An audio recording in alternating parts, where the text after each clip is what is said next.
we've just done what we do, you know, and thoroughly enjoyed doing it. And it's, you know, it wasn't a conscious decision.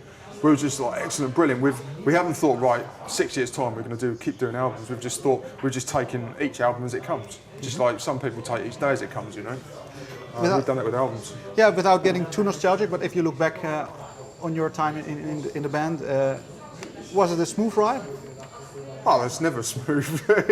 It's never smooth. There's like loads of bumps everywhere. It's just the same as life. What was the one that you particularly remember that stuck with you? Album, you mean?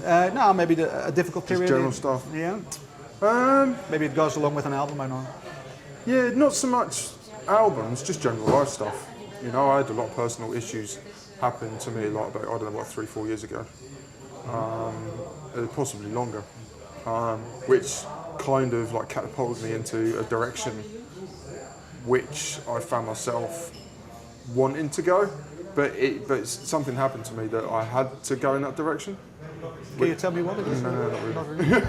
But did it help the band maybe? It helped me to focus on more about, because I completely almost lost my identity, you know, and it completely helped me focus on where I wanted to go and regain who I was as a person. And because of that, now I'm completely 100% myself, you know, which is brilliant. I've got an amazing life. The band's back on track, you know, an amazing record. I've got like amazing friends, you know. It's just the people in my life are just fucking incredible. But did the band help you maybe to put that focus in your life back? Yeah, it kind of did. I was kind of like, sort of like trying to balance everything. But like, since like, I've had some, like over the last like 5-6 months, I had some amazing changes.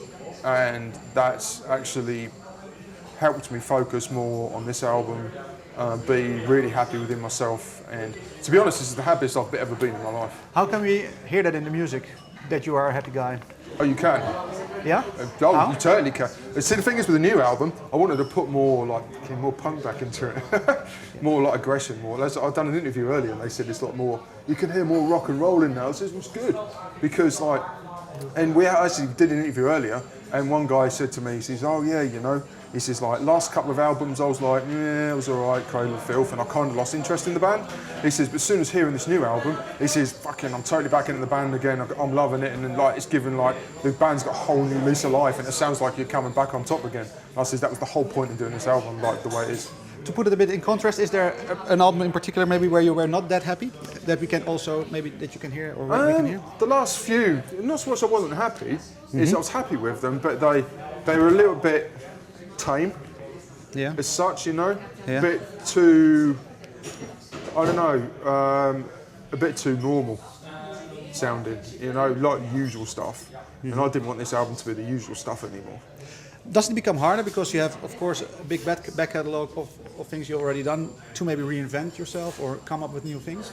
Yeah, but I put it down to, that is, if we hadn't have had, we had basically a year's break from doing stuff, you know, and I think it's because of that year's break I managed to like stop playing, took a step back and realised what I wanted to hear in the music again, and like it kind of like a light bulb light went, and like it's just like, you need to put this back in there again, and I did, like both me and mine, we completely did, and it was fucking, yeah, it's brilliant. Does it become easy for you to just, if you think you're in a good mood, the riffs come out as? Yeah, they do. Yeah? If I'm in a good mood and I've got like that particular inspiration, just fucking, I'm like a riff writing machine, they just come out, you know. But if I'm not, you know, so the thing is, for me, writing, riffs have to come out naturally, you know. If I try and force it, no hope, you know. I'm not one of these guitar players that sit down anally and go into music theory and stuff. I'm very much a guitar player. I use the guitar for like, not really as a guitar, but as a songwriting tool, you know, and that's how I do it. I'm more of a songwriter than a guitar player. Because some writers or songwriters, they write their best stuff when they're in a depression or in a heartbreak, but that's not the case for you? No, not really. I have to be completely vibed up and really into it. All of a sudden I'll go, oh, I've got a brilliant riff, I've got a brilliant idea. I'll go in my studio, start recording it, start hearing it all come to shape. I'm fucking jumping around the room going, oh, this is brilliant, and I'll turn it up really loud, playing it back.